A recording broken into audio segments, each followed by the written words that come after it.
guns, $2 million in cash were seized. Filmmaker Burgard has been following the border wars for 5 years and produced the documentary Border. Thanks very much for joining us. We were shocked here to hear that in the area around Ciudad Juarez alone, in the last 6 days, 6 Americans have been killed. But as someone who has been following this, does it surprise you? No, it doesn't, unfortunately. And this is what we've been seeing for the last 5 years, and we've been warning about. What we're facing on our southern border is it's a narco-terror war. I mean, you've had 28,000 Mexican nationals killed in the last 4 years, and it's time we start looking at it as a war and not just an inconvenience.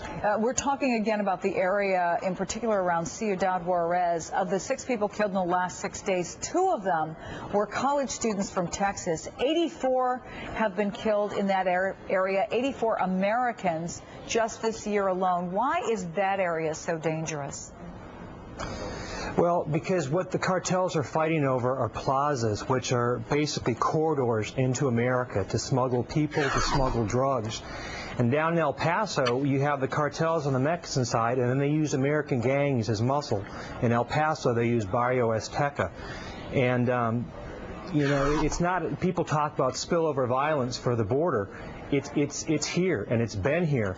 You know, like, look at this big arrest that they've made now in Atlanta. With La Familia. It's important for people to know who La Familia is.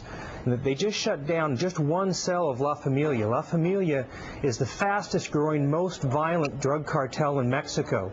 It's headed up by Nazario Moreno Gonzalez. His nickname is El Más Loco, the craziest one. He's a quasi-religious leader.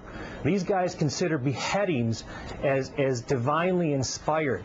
I mean, the tactics they use on their enemies makes Al-Qaeda look warm and fuzzy.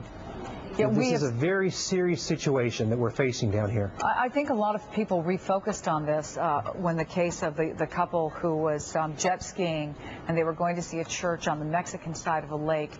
He disappeared, and it frightened, frankly, a lot of people and got their attention once again. From what you have seen and what you know from doing this documentary, how does the U.S. and how does Mexico work together to get the upper hand on this? Well, the first thing we have to do is we have to have the political will from Washington to seriously take this on and be more focused on solving the security problem than just creating the issue of security. And let me give you an example, the border fence. You know, our taxpayers, we've allocated $4.2 billion to build the border fence, and in some areas it works very well as a force multiplier for our Border Patrol forces, but in other areas it was built to fail. Let's take Hudspeth County, Texas. In 2005 and 2006, you had Mexican military on our side of the border standing off Texas law enforcement. They finally do something. They bring the fence. They build the fence down there at an exorbitant cost. It stops 500 yards from where the Mexican Humvees cross the Rio Grande. And in that 3-mile section of fence, there's 2 12-foot gaps that you can drive a truck through. And at these gaps, there's paths that are so well worn in the sod, goes down to and across the river. We have to do more than just try to make the American people think we're serious about border security. We actually have to give law enforcement everything that they need to do it.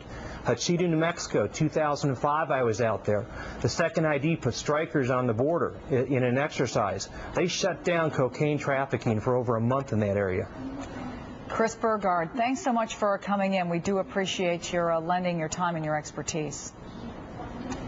Have a good day, ma'am. In one of the most bizarre crimes